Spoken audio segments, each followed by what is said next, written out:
stay in South Carolina. Boy, it sure is good to be home for multiple reasons. One, to see all of your sweet faces. Two, the fact it's not the weather in Iowa and New Hampshire, which is just downright cold. But it's great to be here, and it's good to be back in Bluffton to see everybody. You know, I'll tell you, first of all, I have to say, when I ran for governor, how many of you have moved to South Carolina after my governorship was over? Well, you just moved to the best state in the country, I'll tell you that. So, you know, when I ran for governor, I really was Nikki Who. No one knew who I was. No one gave me a chance. But there were 3 people out of everybody in the legislature who said, we're going to endorse you. Now, 3 out of 140-something, no one else would endorse, but those 3 people were Nathan Ballantyne, Ralph Norman, and Tom Davis.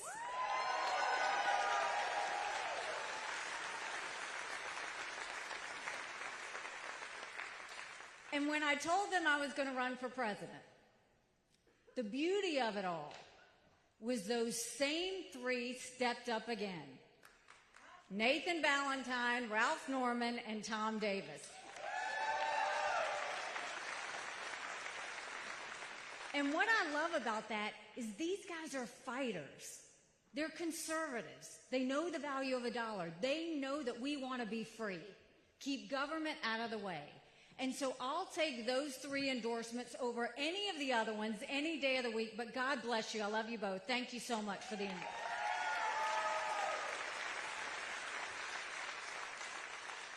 So let's go back and think about some things. We've been through a lot together.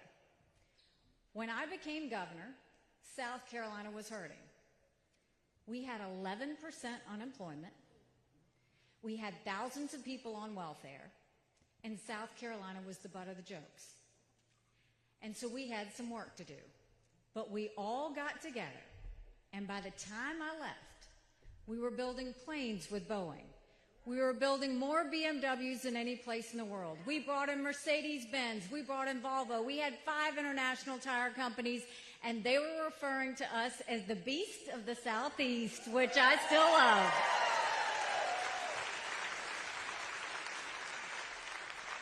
We announced jobs in every county in the state. We moved thousands of people on welfare. We put reforms in our prison systems that we now have the lowest recidivism rate in the country because we did that.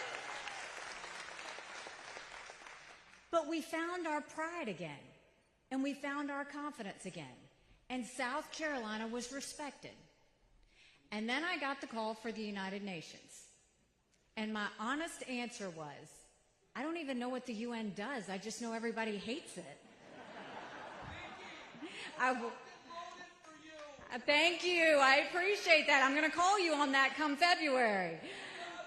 So I'll tell you, so I just said, I don't know what they do, but let's go in there and see what we can make happen. And so when we did that, I wanted countries to know what America was for and what America was against. I didn't care if they didn't like me, but I wanted them to respect America. And yes, we pulled ourselves out of the Iran deal. We passed the largest set of sanctions against a country in a generation with North Korea. We acknowledged the truth by moving that embassy from Tel Aviv to Jerusalem. But you know what the biggest thing was that we did? We took the kick me sign off of our backs, and America was respected again at the United Nations.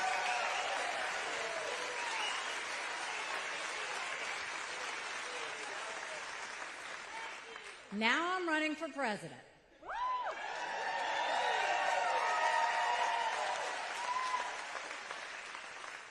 And I don't need to tell you how bad things are. You don't have to turn on the news to see it. You see it, you feel it when you go to the grocery store. You feel it when you fill up your car with gas.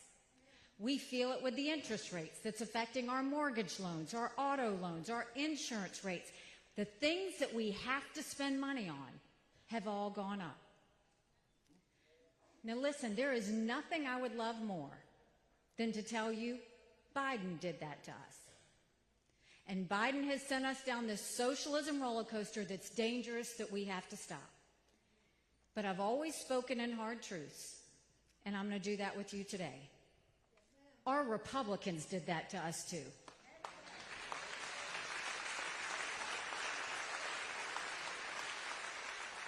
You go back and look at that $2.2 trillion COVID stimulus bill they passed with no accountability, that expanded welfare, that we now have 100 million Americans on Medicaid, 42 million Americans on food stamps. That's a third of our population. And did Republicans try and make it right? Nope. They doubled down and opened up earmarks for the first time in 10 years. Earmarks and pet projects, pushing through 7,000 of them last December. Want to know how they spent your money? $30 million on an honors college in Vermont. $10 million on tearing down a hotel in Alaska. $7.5 million on a courthouse in Colorado. And the list goes on. In the 2024 appropriations budget, Republicans put in $7.4 billion worth of pet projects and earmarks. Democrats put in $2.8 billion. Now you tell me who the big spenders are. All while 60% of Americans are living paycheck to paycheck. 50% of American families can't afford diapers.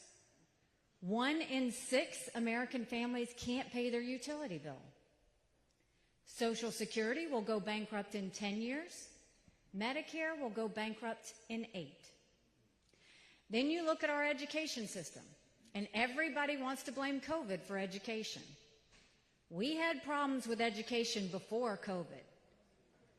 Did you know right now in America, only 29% of 8th graders in this country are proficient in reading? 29%. Only 26% of 8th graders in America are proficient in math. If we don't do something about that, we're going to be in a world of hurt 10 years from now. Then you go and you look at the situation on the border. Now, I've been to the border, and I didn't pull a Kamala, go and come back. I went 400 miles down that border. You're not ready for what I saw. Mounds of shoes, mounds of clothes, paraphernalia, rape areas that the women and girls have to walk through. When you get up in the morning, you get your coffee and you watch the news. When these ranchers get up in the morning, they get their coffee and they see if anybody died crossing the fence. They pick up whatever little kids are left behind and turn them over to Border Patrol. I met with multiple sheriffs. They said before 7 a.m. they round up whatever illegal immigrants they can find. They turn them over to Border Patrol. Border Patrol documents them and releases them until their court date years from now. And when I asked Border Patrol about their jobs, they said, you want to know what we do? We're glorified babysitters. They don't let us do our jobs. 7 million illegal immigrants have crossed that border. We had enough fentanyl cross the border last year that would kill every single American. Number 1 cause of death for adults 18 to 45? Fentanyl. And don't think for a second China doesn't know what they're doing when they send it over. And then my parents taught me, you take care of those who take care of you. I'm going to ask you if we're taking care of those who take care of us. Right now in America, 33,000 of our veterans are homeless. 1 in 3 veterans suffers from PTSD or thoughts of suicide. We lose 22 heroes a day to suicide. If a veteran needs a doctor's appointment, on average, takes 29 days. Why 29 days? Because on the 30th day, they can go to the doctor or hospital of their choice. So midway through the 29 days, they get a call to reschedule, and the clock starts all over again. It's shameful how we treat our veterans. So that's a lot of bad, right? It's hard to find anything good. Congress could have dealt with any one of those things, right? But we're not getting anywhere from Congress. Don't you think it's finally time we had term limits in this country?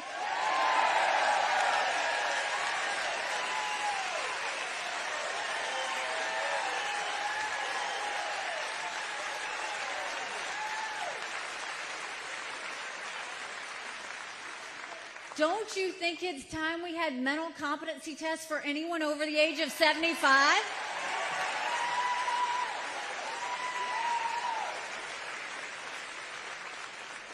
Now, let me say this. We're from the South. I'm not being disrespectful when I say that. We all know 75-year-olds that can run circles around us. And then there's Joe Biden.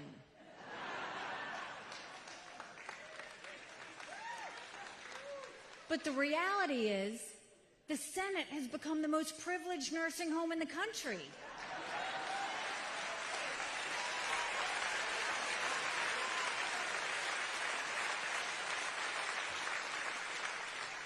We need to know that people are at the top of their game. These are people making decisions on our national security. These are people making decisions on the future of our economy. We can't keep going down like this and assume that everything's going to be okay. But now I'm going to tell you what I told South Carolina when I became governor. No more whining. No more complaining. Now we get to work.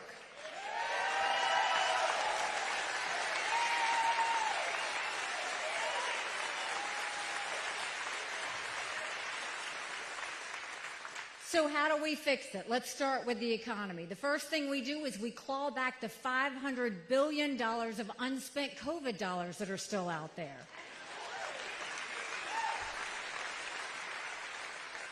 Instead of 87,000 IRS agents going after middle America, let's go after the hundreds of billions of dollars of COVID fraud. 1 out of every $7 was spent fraudulently.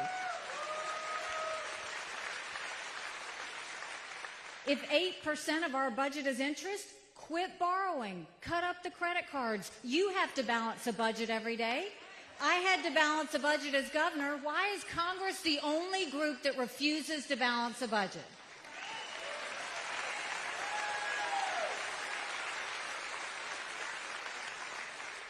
We'll stop the spending. We'll stop the borrowing, we'll eliminate the earmarks, and I will veto any spending bill that doesn't take us back to pre-COVID levels.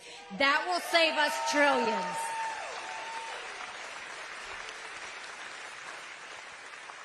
And we're going to focus on the middle class. Right now in America, we see the rich getting richer and the poor getting poorer. We have to let the middle class breathe. And so we're going to eliminate the federal gas and diesel tax in this country.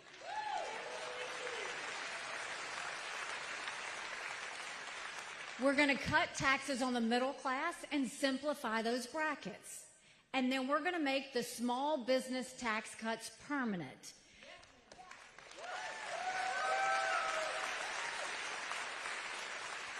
They made the corporate tax cuts permanent, but they made the small business tax cuts temporary. Don't ever forget, small businesses are the heartbeat of America.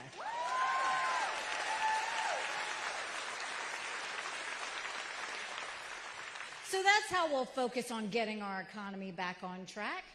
Now let's talk about what we're going to do when it comes to education. In South Carolina, we knew if a child couldn't read by 3rd grade, they were 4 times less likely to graduate high school. So we started holding our kids back. We brought in their parents. We did reading remediation programs, and we were determined to set them up for success. We've got to do that all over our country. We have got to get our kids reading again.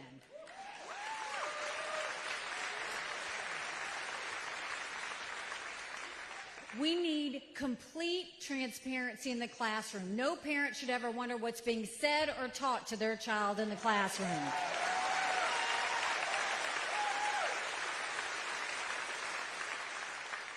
As parents, we have one job, and that's to make sure we get our kids right. And that's why parents need to be able to choose which school their children go to. It's important. And on a point of personal privilege, for you girl dads out there and you strong moms, you know that strong girls become strong women and strong women become strong leaders. And none of that happens if we have biological boys playing in girls' sports.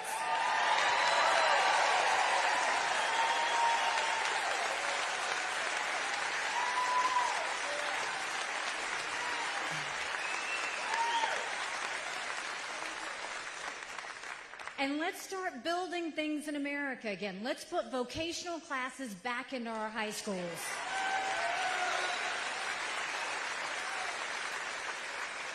You know, in South Carolina, we had apprenticeships all over the state. We taught our kids how to build the things we were making.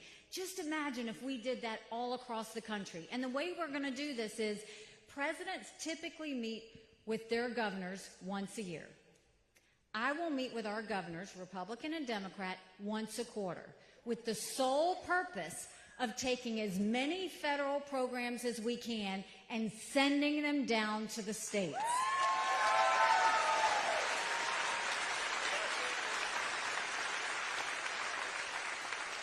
Think healthcare, think welfare, think education.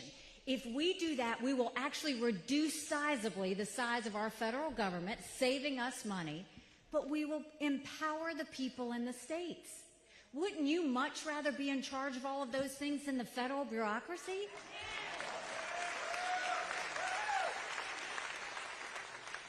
So now when it comes to the border, we will take what we did in South Carolina and we will take it national. We will do a national E-Verify program that requires every business to prove that every person they hire is in this country legally.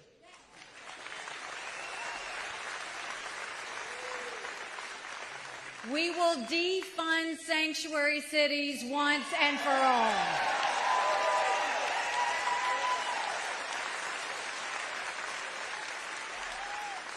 We will put 25,000 Border Patrol and ICE agents on the ground and let them do their jobs.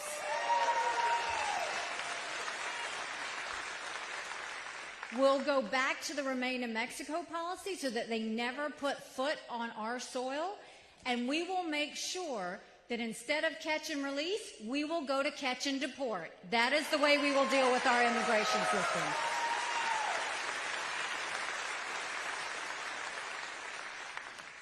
And when it comes to our veterans, we all know when the cameras show us the images of when our loved ones are deployed and the tears that are shed. And then we see the images when our loved ones come back home and the blessings of having them back home safely. As some of you know, my husband Michael is a combat veteran. He deployed to Afghanistan. When he came back, it was a blessed day. But then the hard part started when we got home. He couldn't hear loud noises. He couldn't be in crowds. Life had passed him by for the year that he was gone, and the transition was tough. We can't just love our men and women when they're gone. You gotta love them when they come back home, too.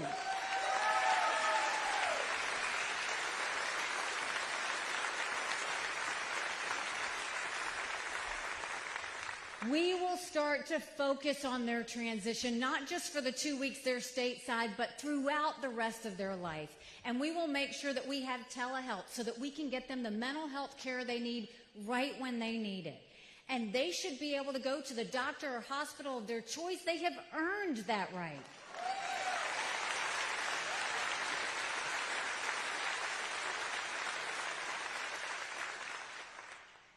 And the way I think we deal with veterans' health care, and Ralph knows that we will have fun doing this, is I think the way we fix it is we make sure every member of Congress gets their health care from the VA, and you watch how fast that gets fixed.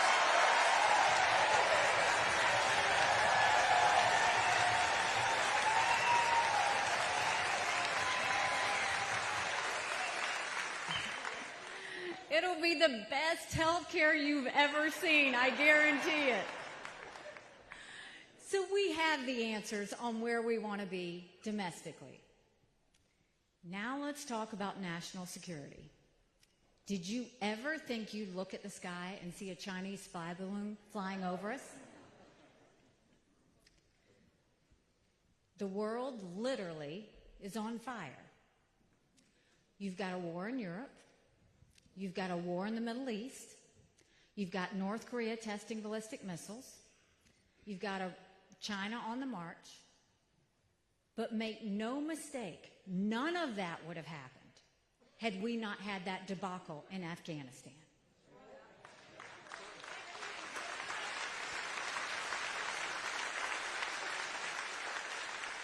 The idea that we left Bagram Air Force Base in the middle of the night without telling our allies who stood shoulder to shoulder with us for decades because we asked them to be there.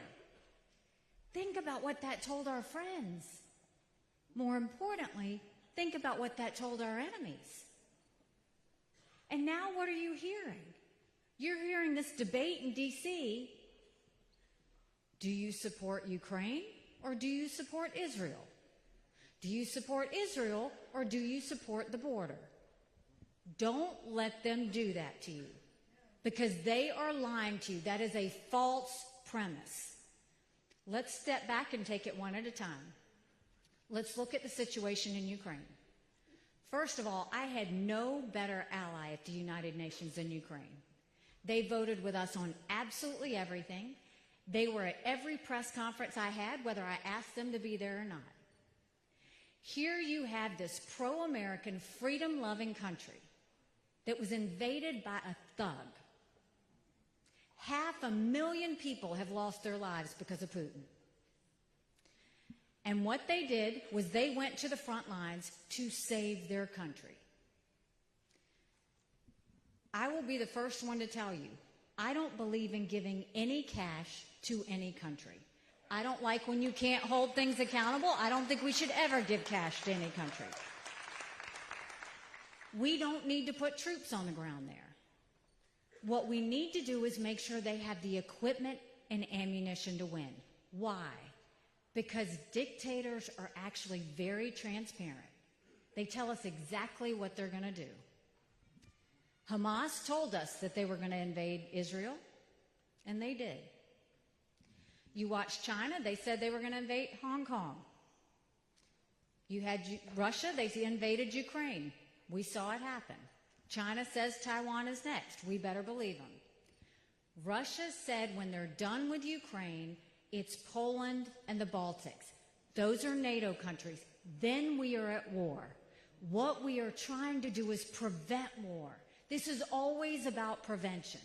We're trying to prevent war. If Biden had given them the equipment and ammunition they needed right in the beginning, this war would be over already. But he didn't do that. He's still dragging his feet because he's scared of Putin. Putin sees that. He smells blood in the water. He knows. But we're trying to prevent war. And when Congress goes and says we don't have the money for Ukraine, it's 3.5% of our defense budget. 3.5%. The Europeans are paying more than us, and they should. It's their neighborhood. Then you look at what happened on October 7th. I am haunted by what happened October 7th. And the reason I'm haunted is because 5 years ago, I gave a speech at the United Nations to the entire world. And I told them that we knew about maps. These were maps that Hamas had that showed that if they could break through the barrier, this was how they were going to kill as many Jews as they could as fast as they could. And it happened. And this wasn't just murder. This was torture. These were beheadings. These were babies burned alive. These were girls at a concert who were raped and their naked bodies dragged down the streets of Gaza. And what were they saying? Death to Israel, death to America. Because Iran has always said that. And there would be no Hamas without Iran. There would be no Hezbollah without Iran. There would not be the Houthis without Iran. So we have to stay very clear on this. And in a time like this, A president has to have moral clarity. You have to know the difference between good and evil. You have to know the difference between right and wrong. This is the time America has to get this right. We can't make a mistake on this. So what do I think we should do with Israel? 3 things. Give them whatever they need, whenever they need it, no questions asked.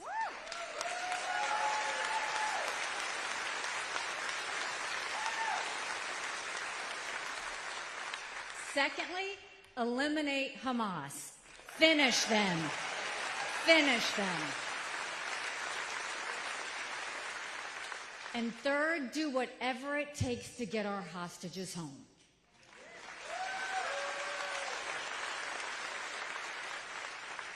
Now, the other candidates have said, this isn't America's war, it's Israel's war.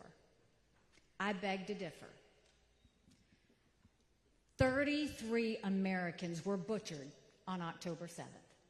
There are American hostages there. This is personal for us. We need to get this right. Now, if we were to fund Ukraine and we were to fund Israel, that would be 5% of our defense budget. That's it, 5%. Now let's talk about, first of all, let's go to the border, because the border should be a #1 priority. We have to secure our borders, without question.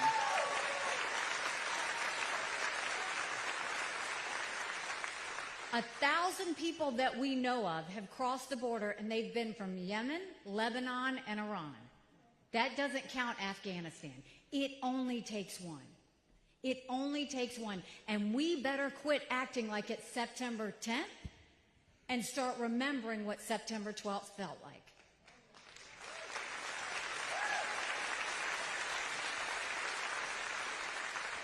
So if we secure the border and take care of Israel and take care of Ukraine, that is less than 20% of Biden's green subsidies that he passed. So when they tell you we don't have the money is there. It's about them prioritizing the fact that national security should always be first. It is about protecting Americans every day.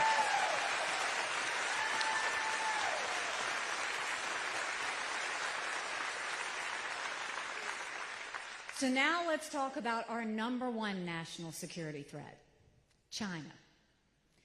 China has been preparing war with us for years, and that's not me exaggerating. They're already here. They've already infiltrated our country. They've bought 400,000 acres of U.S. soil, most recently near Grand Forks Air Force Base, where our most sensitive drone technology is. They have put millions of dollars into our universities, stealing our research, spreading Chinese propaganda. Everybody got freaked out by this Chinese spy balloon, rightfully. What about the fact that 90% of our law enforcement drones are Chinese? Think about all the mini surveillance that's happening as we speak. There's a set of technologies we never want China to get because they build up their military and they threaten America. Yet the Biden administration gave them 70% of them last year. And we have had more Americans die of fentanyl than the Iraq, Afghanistan, and Vietnam wars combined. We lost 75,000 Americans last year alone. And they are building up their military at a scary pace. They now have 500 nuclear warheads. That's 100 more than they had last year. They have the largest naval fleet in the world. They have 370 ships. They'll have 400 ships in 2 years. We won't even have 350 ships in 2 decades. They're doing artificial intelligence. They're doing cyber. They're doing space. They've developed hypersonic missiles. We've barely gotten started. And now China's the lead developer of neurostrike weapons. Weapons engineered to change the brain activity of military commanders and segments of the population. That's who we're dealing with.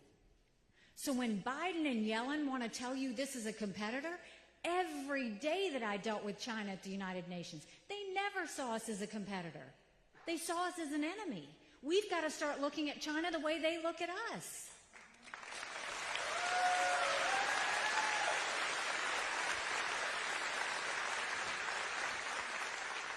So how do we deal with China? You first start by making sure that we stop selling them any U.S. soil and we take back the land that they have already purchased.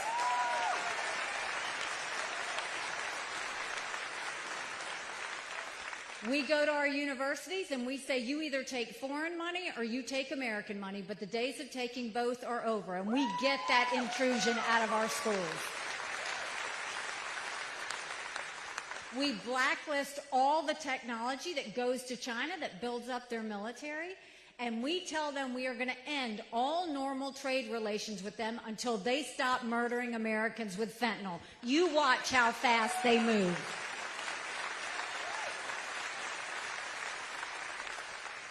And there were two things when I was at the United Nations that Russia, China, and Iran never wanted us to have. They never wanted us to have a strong military, and they never wanted us to be energy independent. We're not going to be energy independent. We're going to be energy dominant. We need to use the resources we have. We need to get the EPA out of the way. Biden worries more about sagebrush lizards than he does about Americans being able to afford their energy. We need to speed up the permitting process. We need to make sure we're exporting as much liquefied natural gas as humanly possible. And we don't just need to do enough to survive. We need to use our energy resources to thrive with our economy. It's an economic engine we need to be using.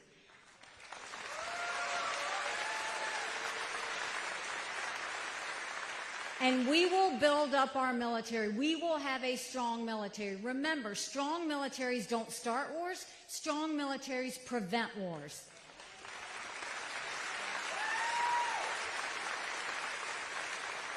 And the way we'll do that, it's not about throwing money at the Department of Defense. It's actually cleaning up the Department of Defense, pulling down regs, pulling down bureaucracy, getting rid of the slowness, getting them mission-focused on the threats of tomorrow and stop looking towards the past. The new threats are not just land, air, and sea. They're artificial intelligence, they're space, and they're cyber. We need to be ready for that. And for God's sake, ask my husband and his brothers and sisters, we have got to stop these gender pronoun classes in the military.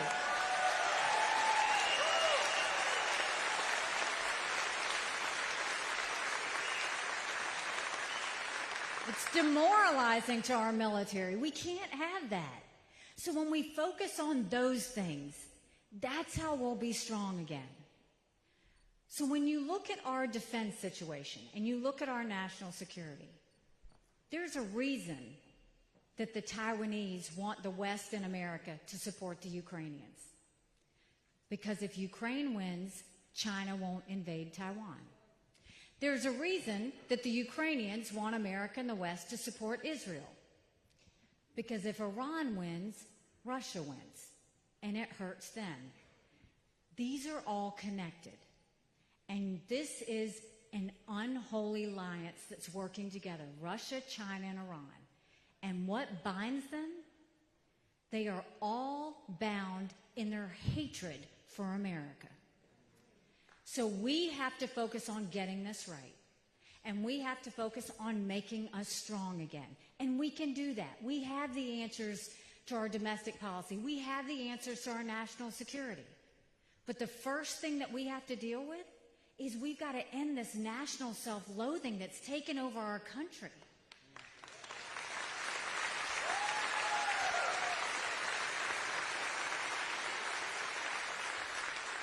The idea that they're saying America's bad or that it's rotten or it's racist. You elected me the first female minority governor in history.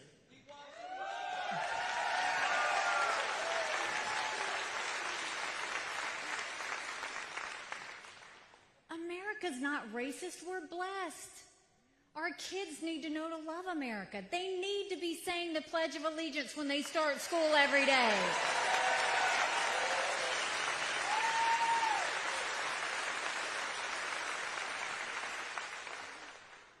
You know, 5 months ago, I dropped my husband Michael off at 4 a.m. for another year-long deployment. And I watched him and 230 soldiers pick up their 2 duffel bags of belongings to go to a country they'd never been, all in the name of protecting America.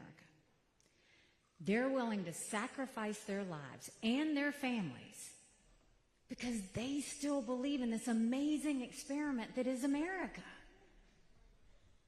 So if they're willing to sacrifice for us there, shouldn't we be willing to fight for America here?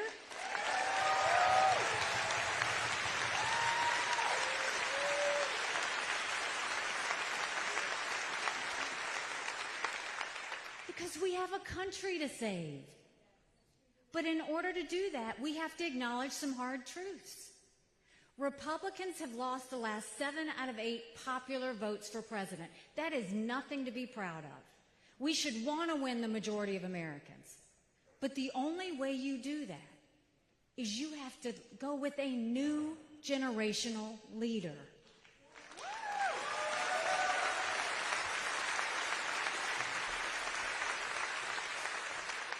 We have to leave the negativity and the baggage of the past and start looking at the solutions in the future. And the truth of it all, and this is another hard truth, I believe President Trump was the right president at the right time.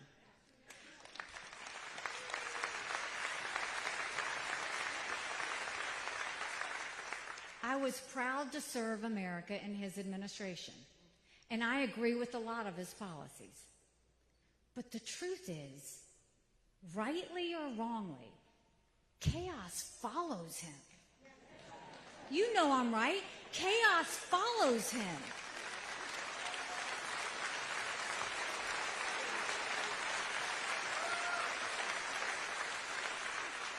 We have too much division in this country and too many threats around the world to be sitting in chaos once again.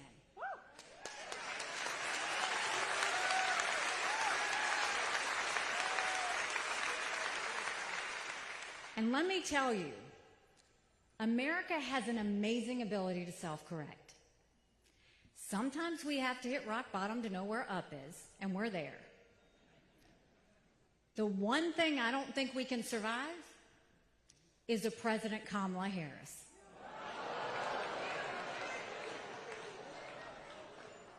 If you look at the recent polls, Donald Trump beats Biden by 3 to 4 points. I beat Biden by 10 to 13 points.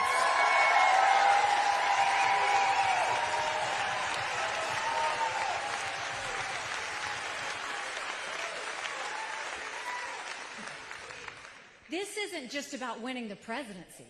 This is about winning governorships up and down the ticket, winning House seats up and down the ticket, Senate seats. This is about getting our entire country turned around. We can do this, South Carolina. You've done this before. You know how to do it. And we're going to be coming back home. We'll be here.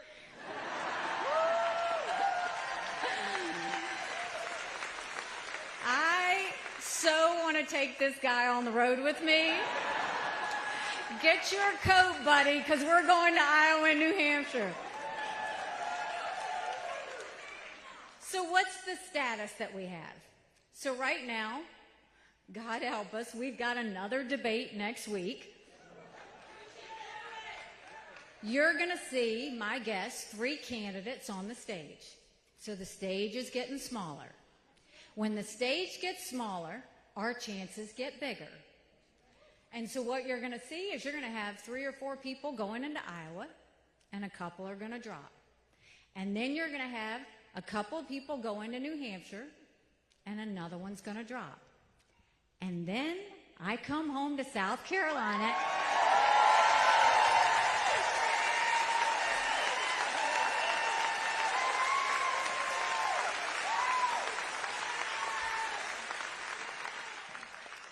We are now in 2nd place in Iowa, 2nd place in New Hampshire, and 2nd place in South Carolina.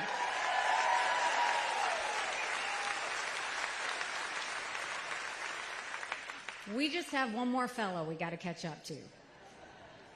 And I'll remind you, and I want to be very respectful, that we are on the USC Beaufort campus. How'd it work out for the Gamecocks having Trump show up? Not so lucky for the Gamecocks, just saying. Go Tigers. So we can do this, right? We know how to do this. But in order to do this, it's going to take a lot of courage. Courage from every single person in this room. Courage for me to run. And courage for every one of you to know. Don't complain about what happens in a general election if you don't play in this primary. We need you.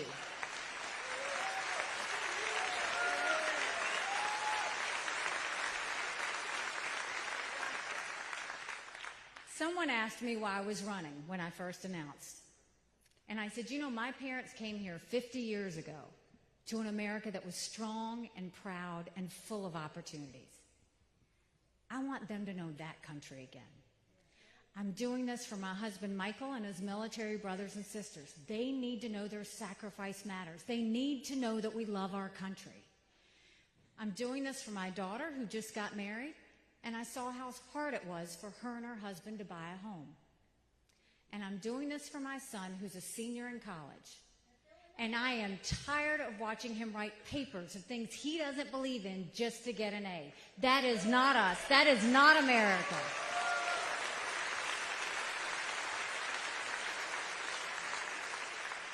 And for the first time in America, 81% of Americans don't think their kids are going to live as good of a life as we have. We can't be okay with that. I'm not okay with that. We have a country to save. But I'll tell you this, if you will join with me, we can get this done.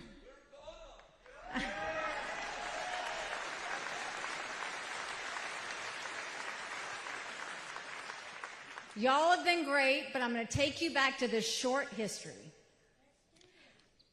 I defeated the longest serving legislator in South Carolina. He might have been the longest living, I don't know. Longest serving legislator in South Carolina. And when I ran against him, people laughed at me. And I got to work, and I earned their support, and we won. When I ran for governor, like Tom told you, I ran against a lieutenant governor, an attorney general, a very popular congressman, and a state senator. I was Nikki who? I had 3% in the polls. I had the least amount of money. But I worked South Carolina like no one else, and we won. When I got to the United Nations, they said I didn't have enough experience. And I got to work, and I took the kick me sign off of our backs.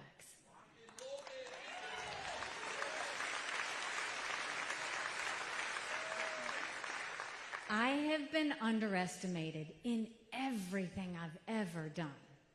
And it's a blessing because it makes me scrappy. No one's going to outwork me in this race. No one's going to outsmart me in this race. So if you like what I had to say today, go tell 10 people. Tell them to go to NikkiHaley.com. Tell them to volunteer. Tell them to pitch in $5, $10, $25. Tell them to put a sign in their yard. Whatever it takes, show your support and spread it around to your friends and family. If you don't like what I've had to say today, shh. Just don't say anything and don't tell anyone you were here. God bless you, South Carolina. Thank you so much.